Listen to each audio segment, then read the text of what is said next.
Right, this is a review of a DVD widescreen collection. It's the Special Collector's Edition of School of Rock.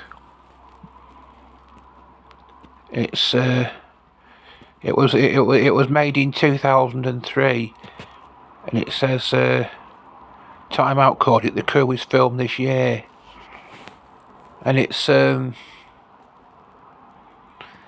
basically about a guy who's pretending to be he's got into a school, but by false pretenses, pretending to be somebody else. Well, his name is Dewey Finn, and he's living with his friend Ned Schneebly, and Schneebly's girlfriend, and I don't think that Ned's girlfriend doesn't particularly like him. She thinks he's a bit of a layabout. And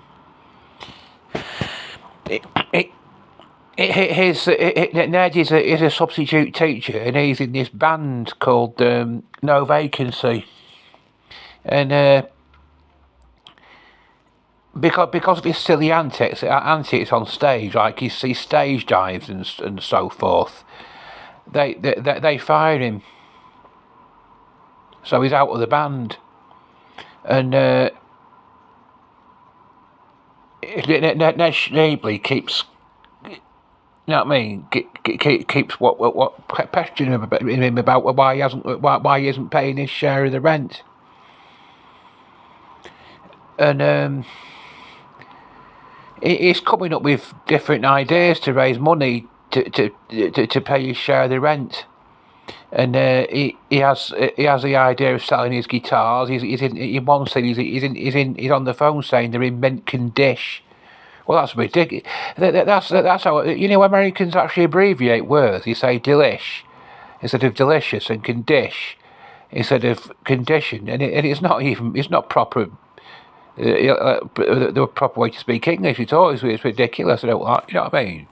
I don't hate it, but I don't like it. And then. He gets a phone call from the headmistress of this prestigious prep school, offering she's offering Ned a position at the school, but he pretends to be Ned over the phone, and he gets hired instead. And it's funny because when he gets to the school, he insists that the students call him Mr. S. That's because his spelling isn't that good, and he doesn't know how to spell Schneebly. So he calls himself, because he's pretending to be Ned Schneebly. He doesn't know how to spell the name, so the kids who are there about 10 or 11, they have to call him Mr. S, because he's not that good with spelling.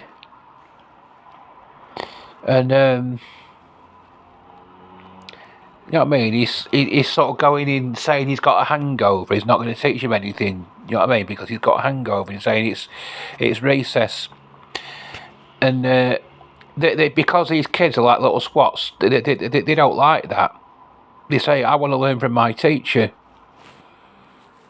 And he says we're having recess right now. Or this girl says, "My parents didn't pay so many $1,000s just for recess, because it's a posh school, you see, where parents have to pay to send their children." I think it's a private school. They call them private schools in Britain. In America, they call them prep schools, and you have to pay to send their kids there. And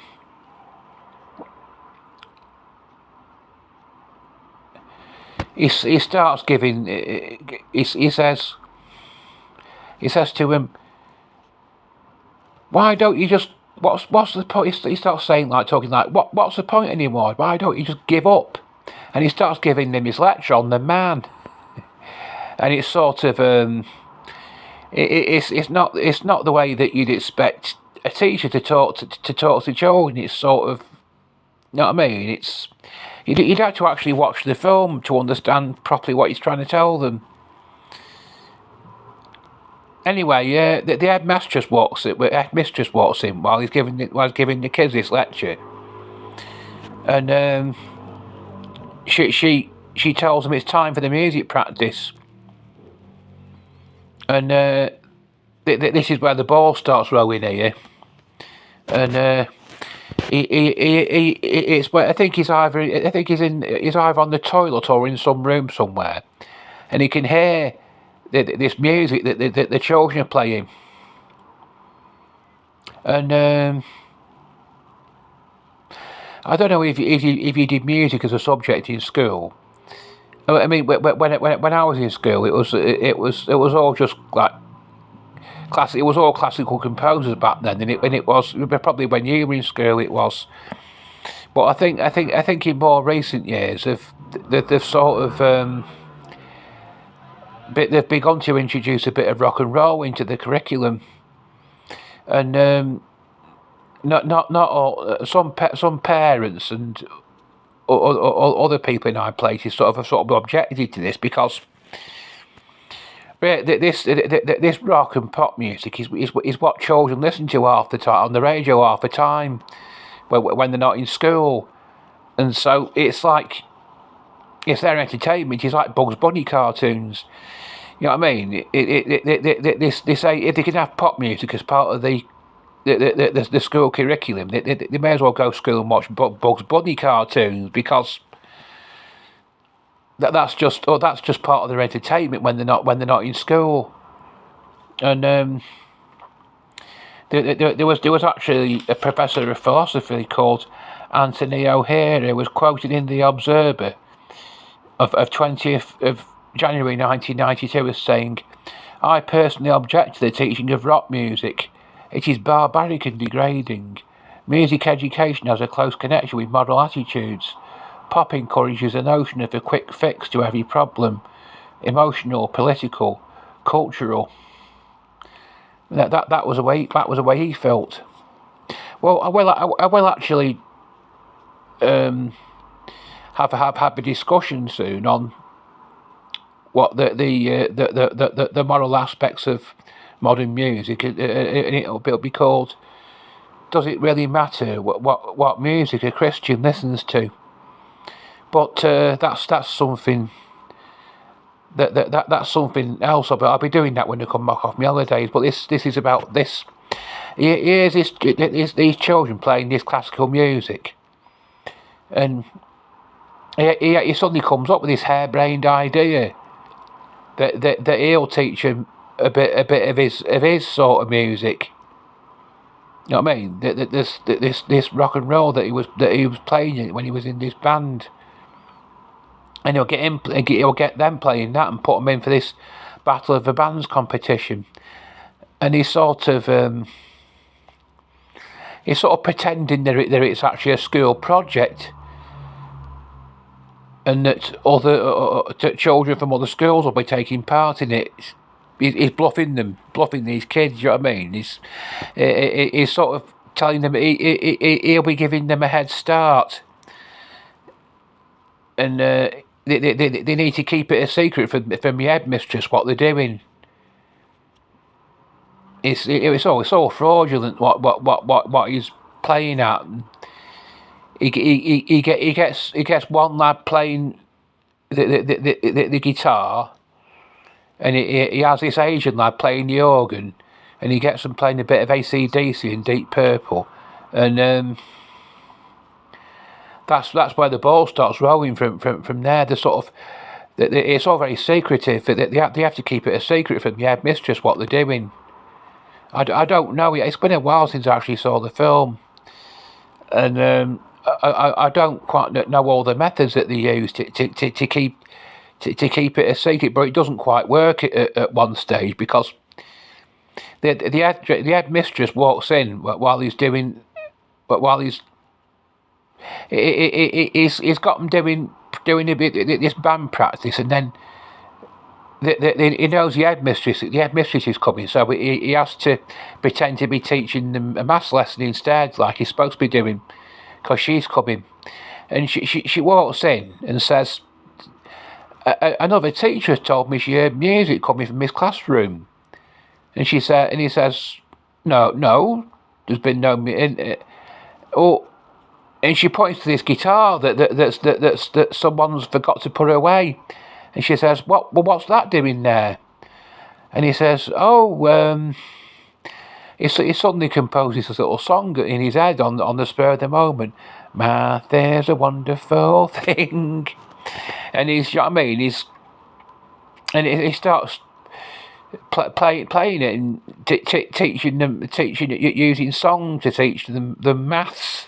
It's ridiculous. Like, I mean, what sort of a teacher employ methods like that? You know what I mean? It's all stupid. Anyway, afterwards, she tells him, could he not use these methods and teach them what he's supposed to be teaching them? Anyway,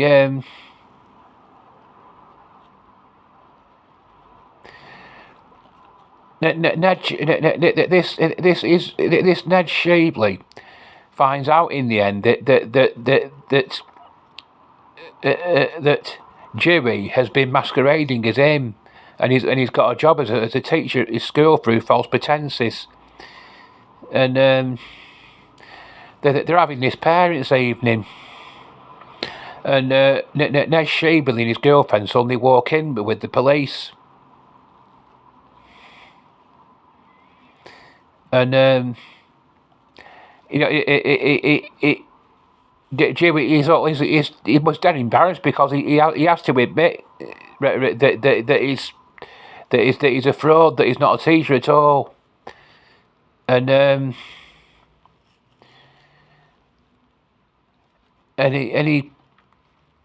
he says, but he says, I can assure you, I've been touched by your kids. And I touched them, and it's a bit where he says I touched them. That's what gets the parents worried, because they don't really know what what he means by it, and he gets all embarrassed. Anyway, the children realise that he's just been in a fraud all the whole time. This school project that where they're supposed to be in this band, it's all just something that he's made up. And they go round to his house, and they get him to still take them to this Battle of the Bands competition anyway. And they do this because the idea of him putting them in for the Battle of the Bands competition was so that he could raise the money to pay his share of the rent. That was all. It was a harebrained scheme that he'd thought up, and because he's taken these kids to the Battle of the Bands competition, these parents think that he's kidnapped them. They don't understand what's going on at all. You know what I mean? They think he's a paedophile or a kidnapper or whatever he is. Whatever, you know what I mean? He's they're scared out of the wits. And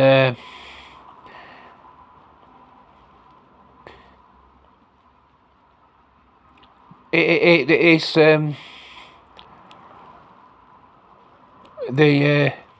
anyway. You'll have to watch it. I'll not spoil the story too much. You'll have to watch it and find out for yourself what happens.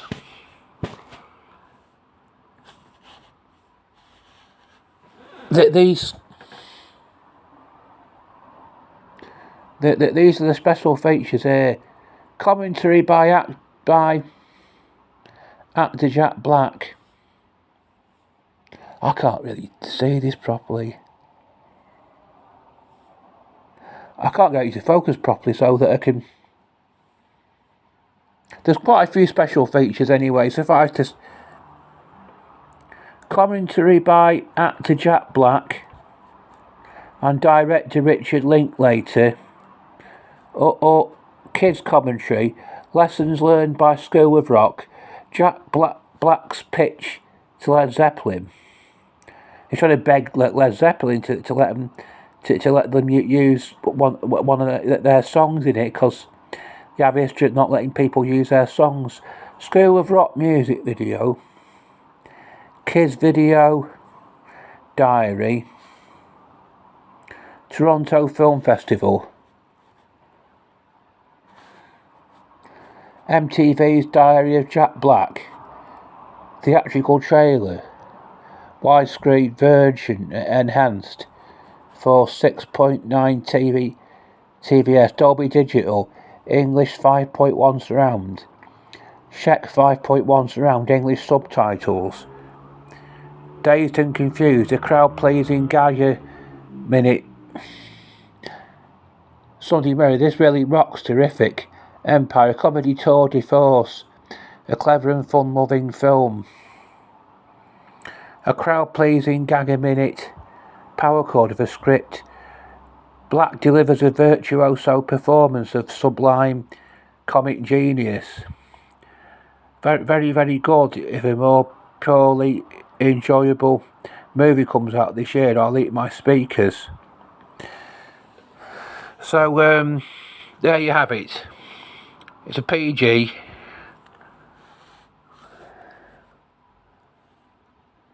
There isn't very much in it that you wouldn't want your kids to see or hear, really.